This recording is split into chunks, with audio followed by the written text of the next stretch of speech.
ILC Tamil. Dear listeners, we are going to Sydney today to talk about the Tamil refugees and supporters have been protesting in Sydney and Melbourne and many other places in Australia. Sit in protest continuously around the clock, demanding their rights to stay after 14 years of living in Australia. Let's discuss this issue behind this protest and the potential implications around this protest. I'm going to talk to Renuka Inbakumar to discuss this further. Thank you, Renuka, for joining us today. Thank you for having me. Welcome to ILC Tamil Radio. So recently that we've been kind of talking about this protest that's taking place in Australia across the few cities where Tamils have been denied the to stay there after 14 years. So tell us about what's the status right now across the Australia? So all the refugees that are at the protest now, they are fast-track victims. So the fast-track process was introduced by the Conservative coalition government, in which the process is very unfair, where refugees are having to explain their case just through documents and not through interview. And within these documents, there's actually even some instances where it's only specific amount of pages you're able to provide, which is unfair because some cases are different to others. And when the government that is in power now, which is the Labor government, they actually consider it to be a progressive government. And they have stated that the fast track system is flawed and that they are willing to, to make changes. However, whilst the Labor government has been in power, we have been seeing that there has been no changes whatsoever. And so the individuals that are left, I would say, in limbo are the individuals who are victims of the fast track system. And that includes children, that includes the elderly and those in between. So these individuals are simply asking for permanent residency, which they should be granted with. And they're asking that the government in power now provide that clear pathway, as it is unclear of whether they will do that or not. So what are the primary challenges faced by the refugees in Sydney and other parts as well? So we can see that there is no Medicare for refugees who don't have any visa. And this causes refugees to experience extreme pain when it comes to physical and mental health, causing refugees to have an unfair access to medical assistance. We also see refugees are not given work rights, which causes refugees to feel a sense of uncertainty, whether they're able to gain money, whether they're able to actually pay off the court fees. We're seeing just to apply to the courts, it's 3,920. Wow. And you're not giving these individuals work rights. How are they able to provide assistance? We are seeing kids who are coming with single families because their families, the other parent in the family has died due to the peak of the genocide that occurred in 2009 because of the Sri Lankan state's actions. When these kids want to provide for that single parent, they're unable to because of the work rights. We are also seeing education rights being stripped away from the youth. I'm a citizen and I'm studying law because I have been, I was born here, I have the opportunity. However, kids who have come here when they were 7 are now 18, 19, and they're unable to study because of the refugee status. And as a citizen, I'm very concerned with the Labor government's and the Liberal government's decision on that. It's very unfair to strip a youth who's wanting to study, who's wanting to excel, who's wanting to provide for our community. I'm also seeing these individuals who are, here at the rallies, who are also, struggling. They are in massive, constant fear of being sent back to Sri Lanka. We all know the situation that has happened, the ongoing situation. We know that, it's been 76 years of ongoing genocide, and the elections that are taking place, it causes immense fear of who is going to be placed in power. We know that the past individuals have had megalomaniac personality traits of wanting to commit genocide on the innocent Elan Tamils. And now these individuals who don't have visas are scared to be sent back to danger. I can keep going on with the constant fear refugees have. Yeah. So it's very kind of you to take part in this protest, although you have permanent residency or citizen, you were born there, and you're supporting your Tamils. Obviously, very, very kind of you to do that. Tell us about Australian government. They're talking about the war has come to an end. There is no issues there. Why can't these people go back? What is your view on that? I am not surprised, if I was to be honest, because in 2009, we witnessed the current government that is in power was the same government that provided arms and deals to the Sri Lankan state. And we have noticed that the Liberal government has done the same with the Sri Lankan state. Only in this past month, the Australian military has gone and made deals, has gone and trained the Sri Lankan state. Our universities, especially my university, Western Sydney, has made ties with the Sri Lankan University and has caused issues by making deals with the Sri Lankan state. And I've seen that the medical faculty in Western Sydney University has signed a deal with Kotawala Defence University and, is engaging relations. I have noticed that they are sending professors from Kotawala Defence University to educate individuals here. How can that be done when that university is known to have trained Sri Lankan high-ranking military officials during 2009 and after? And I talk about the refugee issue here, with the DFAT country report, there is a specific country report that states what is happening in each country. With the current DFAT country report that's been released on Sri Lanka, they are stating that it is safe. They are stating that, however, with the terminology that they use, civil war, which it was never, it was a genocide, that it's finished, that Tamils can go back. Yes, there are some concerns, but that's not the case. We know that, however, military bases are in our area. We know that the religious shrines are being taken away. We know that for every one Sri Lankan officer, they are surveillancing 4 Tamil people, which is unfair. We notice that when it comes to remembering our heroes, remembering those who died for us, remembering the innocent civilians, we are constantly targeted at. And the Australian government perceives that Sri Lanka is to be a nice island, but that is not the case. How can that be the case when thousands and thousands of individuals have fled from 1983 to even now? We are seeing Tamil people are fleeing because they can't live there with the constant genocidal actions inflicted by the Sri Lankan state. And the Australian government continues these ties. And they know, with the Minister for Immigration, Tony Burke, he was aware what was happening in 2009. His party was in power. And I can say, from being 6 years old at those protests in 2009 to now being at protests, having to say the same thing, it clearly shows that the Australian government, the Australian laws have not opened up their eyes to the actual truth that is happening in Sri Lanka. Yeah. So you talked about military bases in the north and east. So yes. 87% of the armed forces are based in north and east of Sri Lanka. Yes.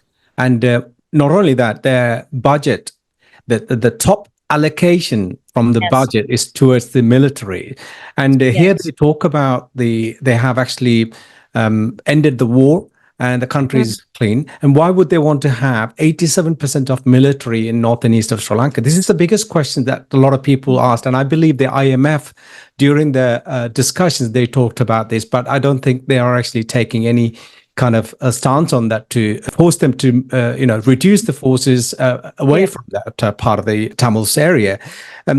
I want to know, what are the ethical considerations surrounding Australians' refugee policies? I mean, you talked about clearly the minister, the MPs were involved, the status of it right now. So what are their policies? The policies with refugees is we're noticing that it's not changing. The migration laws that were placed in power are constantly providing a barrier for refugees to further excel in their cases. We are noticing that every time a refugee has stated that their country, it's unsafe for them to go back to their country, they consistently use the DFAT country report. That is their base of saying, no, you can go back. You can go live your life back in your homeland. We are also noticing that whilst the government, they have come out twice. The Minister for Immigration has come out and said, we're looking through the cases. We're solving the issue. But it has been 14 years for these individuals to be kept in limbo.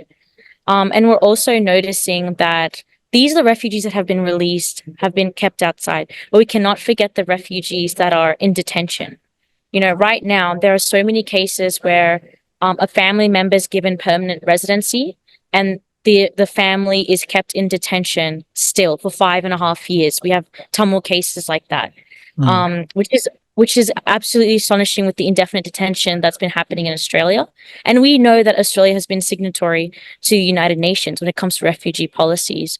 However, Australia policies and all of these are only for those they want to apply. is correct. This is where the double standards comes in, right? I wanted to know, obviously in Sydney, that you've been protesting 24 hours sit-in protest, and in Melbourne, have you had any government officials or any NGOs come to talk about? Have you had any kind of discussions around that?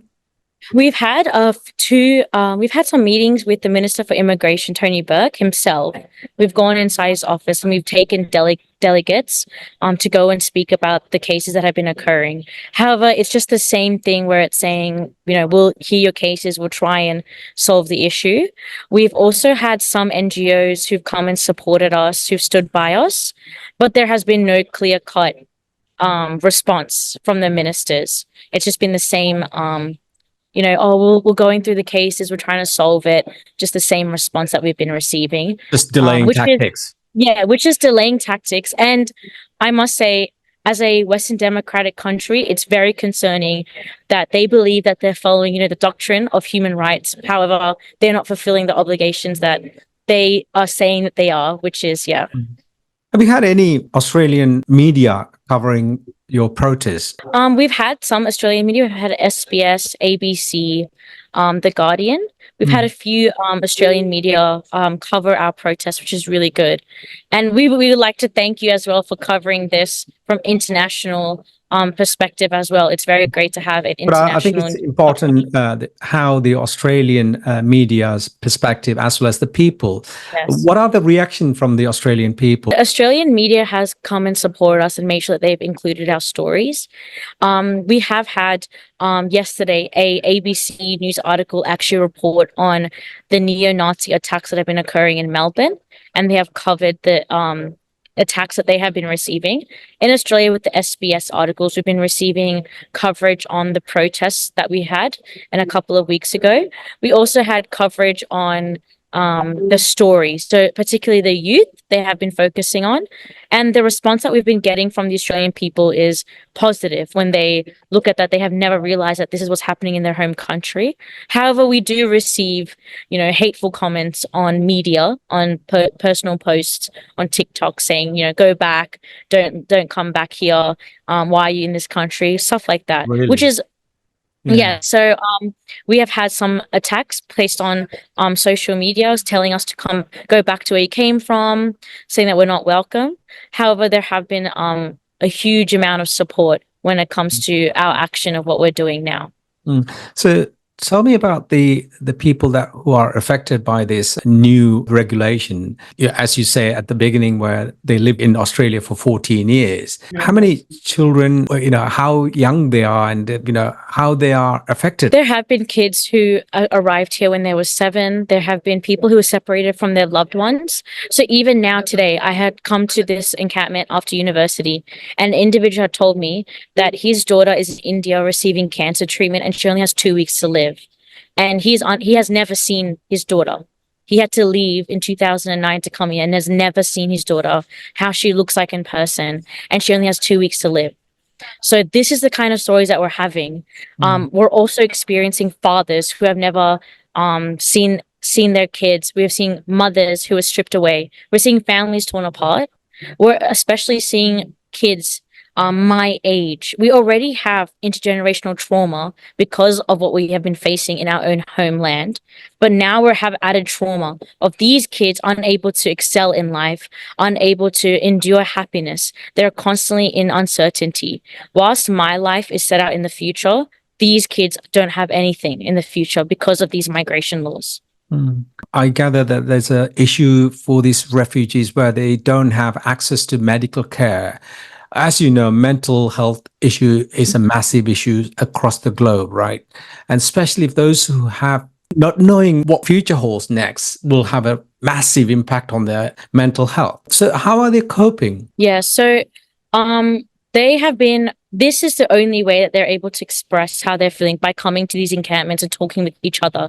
However, we did witness a couple of weeks ago a 23-year-old Tamil man self-immolated because of the immigration laws. And he was only 23 years old, and he had a 6-month-old child. And a couple of days after, we had another individual die of natural causes because of the immigration laws. We are noticing amongst the Tamil community, we have been experiencing deaths. Like that's the amount of statistics that we have captured in just this year. Was in the last couple of months, we've already endured 5 deaths because of the immigration laws. And it's surprising because we are hearing from these individuals who come to this encampment that they had to count bodies in 2009, and now they're counting bodies here. The cycle of this trauma is absolutely horrific. And we are noticing individuals unable to sleep at night, unable to feel that they are being welcomed properly. They have been providing for this community, and they're simply asking, what is their crime? How is it that fleeing a genocide is a crime?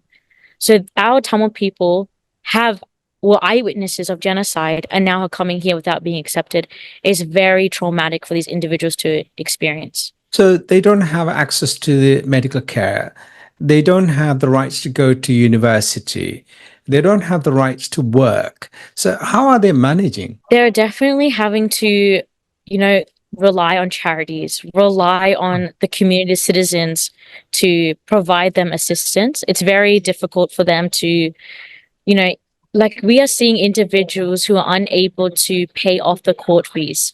So even with the court fees, when you're applying for, just apply in the court and they are asking to pay 3,920, you are given the option of applying for financial hardship. In that financial hardship, you have to show that you have 3 months worth of bank statements. However, like I said, if you don't have work rights, you don't have a visa, how do you have a bank account? You can't without a valid pass, without a valid identity, which causes many refugees to fall in the cycle of constantly trying to reapply for cases and unable to be accepted. And we're also noticing that a lot of the families are suffering. And so they're relying on citizens like us to constantly help. So we have charitable organizations here, which are providing help, but it's only for a short amount of time that they can rely on these charities. This is why we're asking the government to properly apply the work rights, the study rights, and the medical rights as well. So finally, in Sydney, 46 days continuous protests continuing. In Melbourne, 67 days. How long you're intending to continue with this protest? So it has been a long time where, we've been doing actions throughout the years, and this has become the last resort where we are going to not stop until all refugees are given permanent protection. And it's not just, sitting at this encampment and talking with each other. It's actually doing actions. It's like going to the government, talking with the ministers, providing reports, providing evidence. So this is what's been happening alongside the 24/7 encampment. And we will not stop until all refugees are provided with permanent protection. And yes, it's been 46 days, it's been 67 days in Melbourne. However, these refugees are determined and they are not going to stop. And that is what's the great thing about, I must say, our Tamil people, is that we're very determined, we're very strong, and we have learned from our past how to keep moving, how to overcome challenges. And I think this is probably the most impactful way we have gone about trying to ask for permanent protection. I've been doing refugee work, refugee advocacy for a long time. And I must say that this is very powerful. It's speaking to the government. We managed to get the Minister for Immigration to come out twice to talk to us in person. So I think this is the last resort that we will be taking. One more question, where you're a very bright young law student and you're involved in humanitarian work. How optimistic are you the Australian government will back down and accept the refugees, to give them some kind of a leeway to be able to live there? What's your gut tells you? My gut tells me, so I have been doing refugee advocacy since I was 10 by doing, public speaking, and now becoming a law student and doing other jobs. I must say that my gut is telling me that this is our last chance and we cannot give up. And I do feel that the Australian government will give us a response. I also do feel that they know that we will not back down. And I think what is amazing is that everyone has come together from all communities. I also feel that they will not go down without a fight.